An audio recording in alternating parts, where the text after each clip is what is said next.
When you decide to step away, when you no longer extend your hand, when your presence is no longer offered freely, something begins to move in the unseen. Absence itself becomes a teacher, silence becomes a mirror, and it is in this mirror that the truth of character is revealed.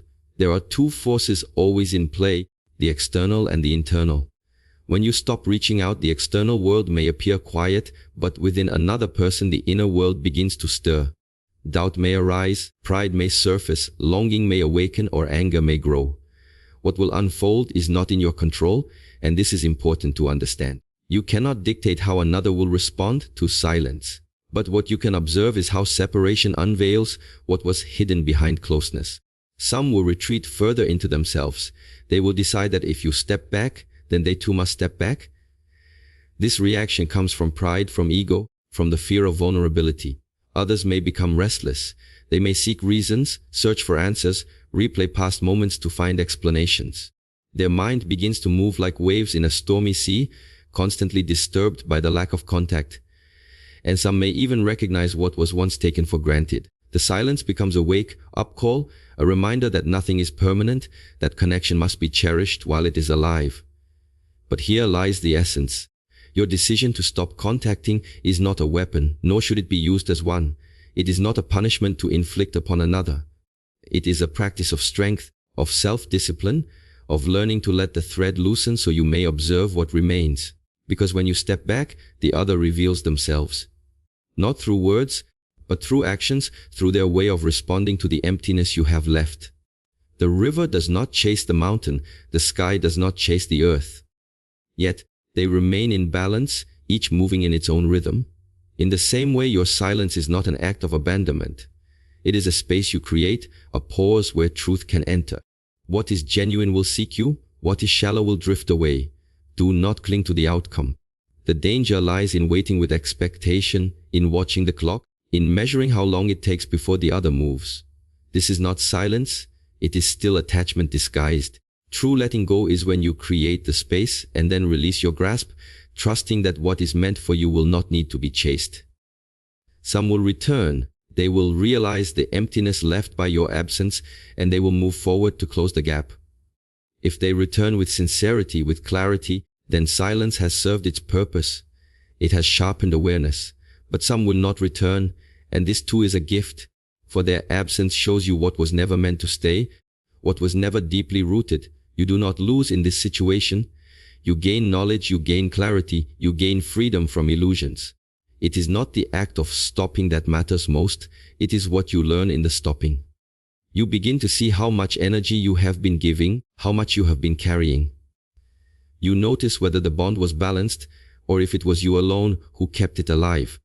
You begin to understand the value of your presence and the power of your absence.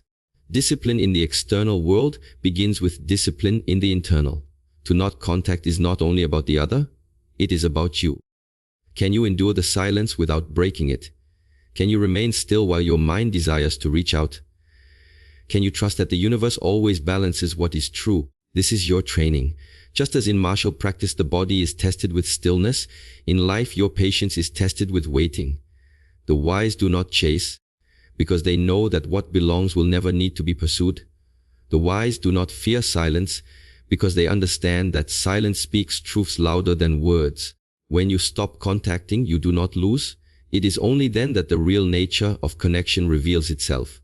In this way, you discover not what the other will do, but who you truly are when you no longer grasp. And in this discovery, you find freedom. When you step away from reaching out, when you allow silence to take the place of words and absence to take the place of presence, something very subtle begins to unfold. It is in this space that the unseen nature of human beings begins to rise to the surface. Silence, in this sense, is not empty. It is full of reflection, full of weight, full of truth. It functions like a mirror. And just as a mirror does not add or subtract anything from the reflection, silence does not add or subtract. It only reveals. When there is constant contact, constant reassurance, constant exchange, it is easy for another person to remain hidden. Words can disguise intentions. Actions can be delayed, emotions can be covered. But when you withdraw your energy, when there is no more conversation to cover the silence, what lies underneath will show itself. Some will reveal a heart that is restless, unable to sit with uncertainty, searching endlessly for answers. Some will reveal indifference, showing that your presence or absence changes little in their inner world. And some will reveal gratitude and awareness, realizing what they had overlooked. The mirror of silence reflects it all without judgment. This is why stepping back is not about manipulation, but about clarity.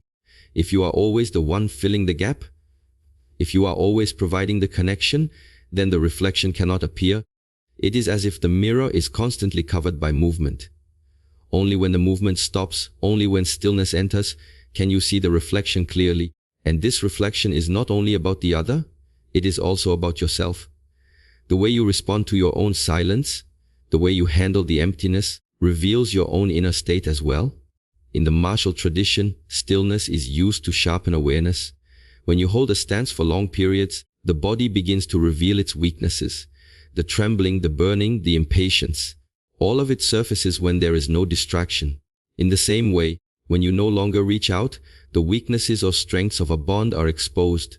Silence is like holding a stance in the world of relationships. It tests not only the other, but also you. Many people fear silence because it feels like rejection, like emptiness, like losing control. But this is a misunderstanding. Silence is not a punishment, it is a teacher. When you stop contacting, you allow the other to face themselves.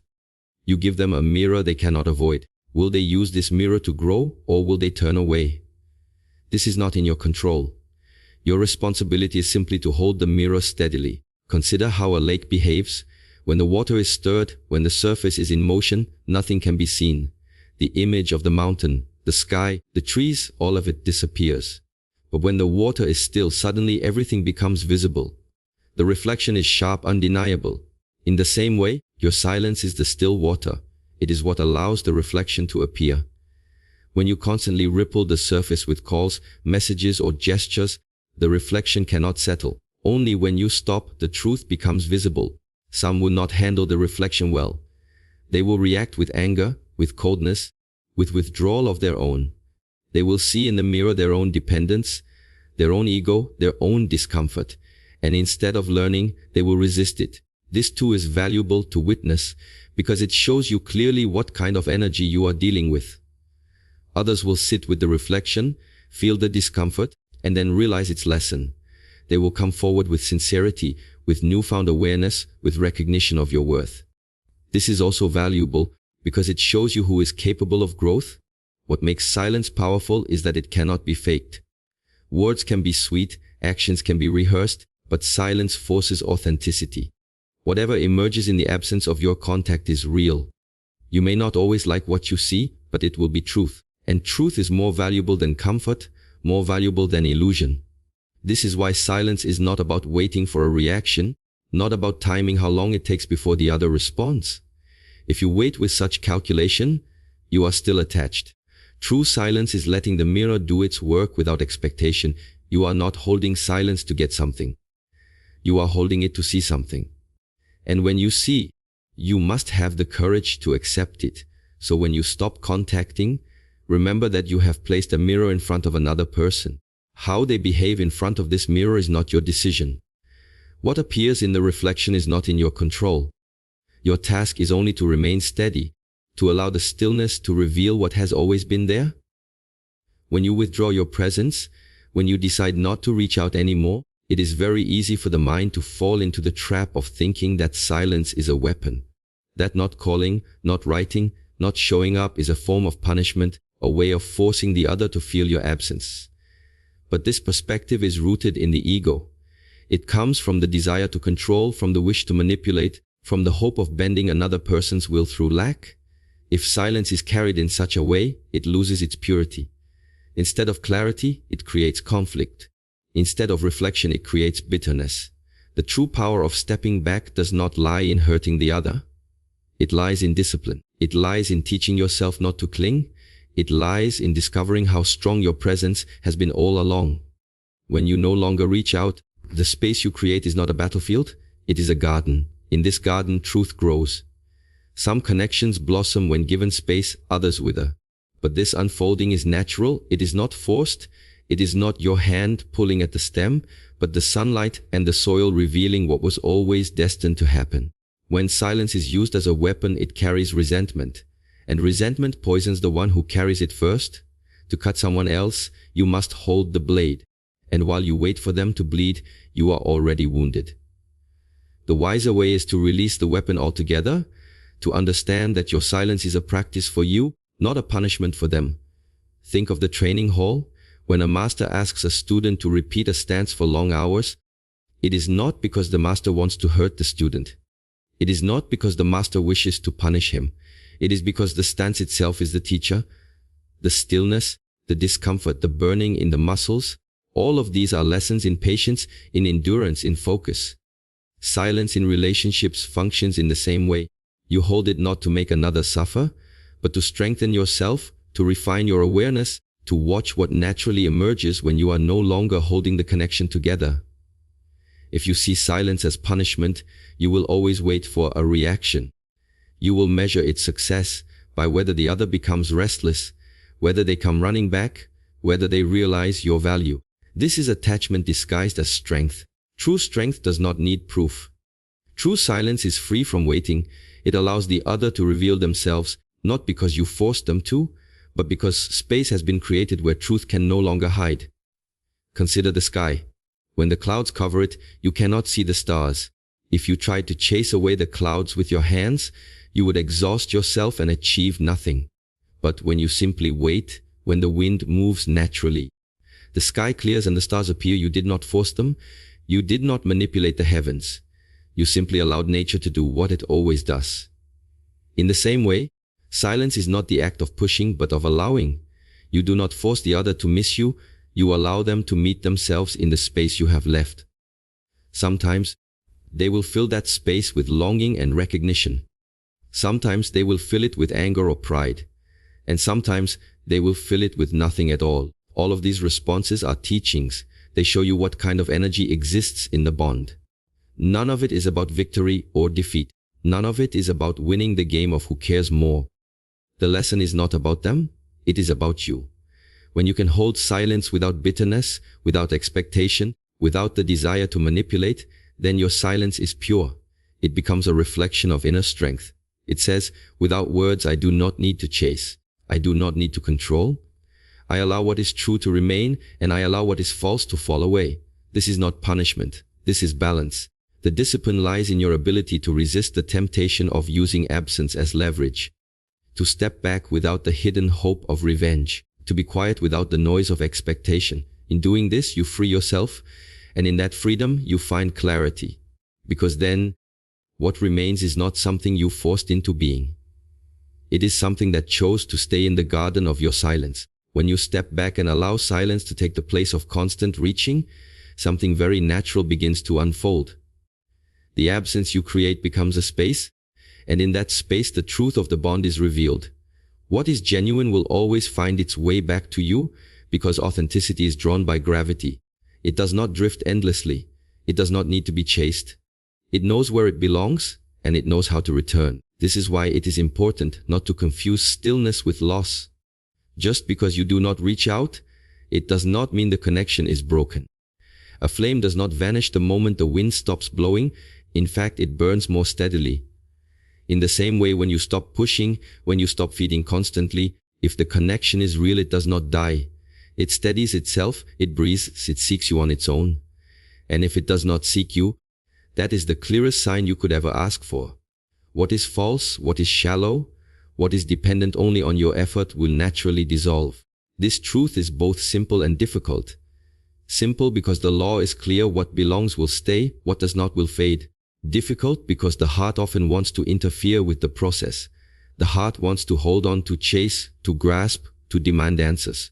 It struggles to trust that what is meant for you will not require constant chasing. But life teaches again and again that no amount of chasing can hold on to what does not want to stay.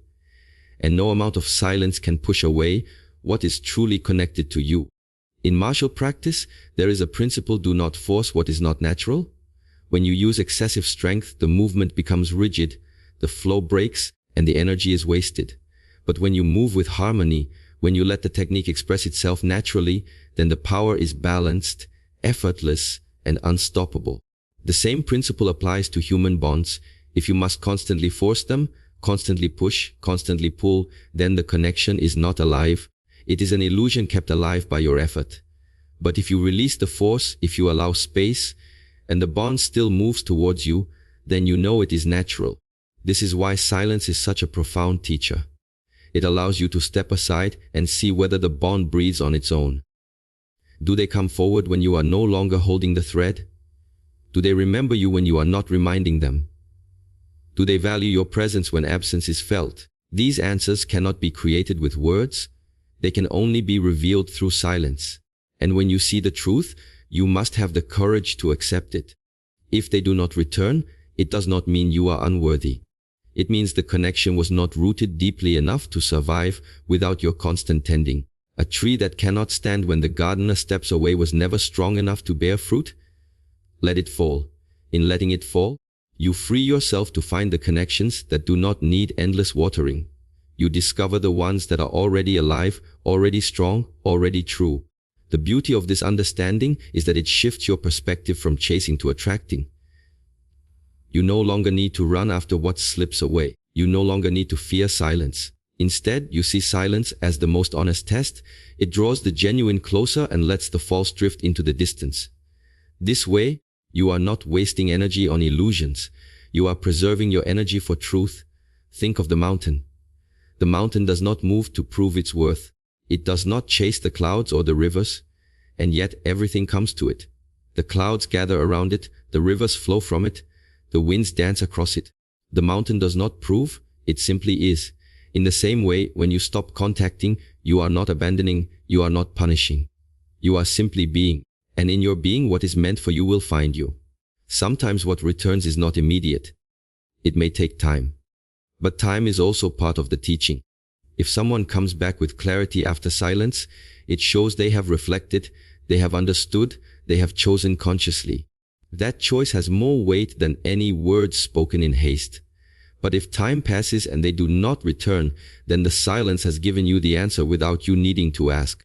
So the path is simple: create space, allow silence, and trust. Trust not in them, but in the truth that what is genuine has its own rhythm. It does not vanish because you step back. It grows stronger in the space you allow, and what is not genuine cannot survive the distance. This is not a loss, but a gift. Because in the end, silence shows you the most important truth: you do not need to chase what already belongs.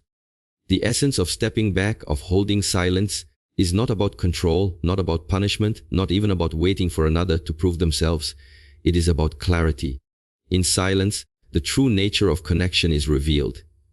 Some will draw closer because the bond is genuine, others will fall away because it was never rooted deeply. Both outcomes are a gift. Through this practice, you learn discipline, patience, and trust in what is real. You discover the strength of your presence, the power of your absence, and the freedom that comes when you no longer chase.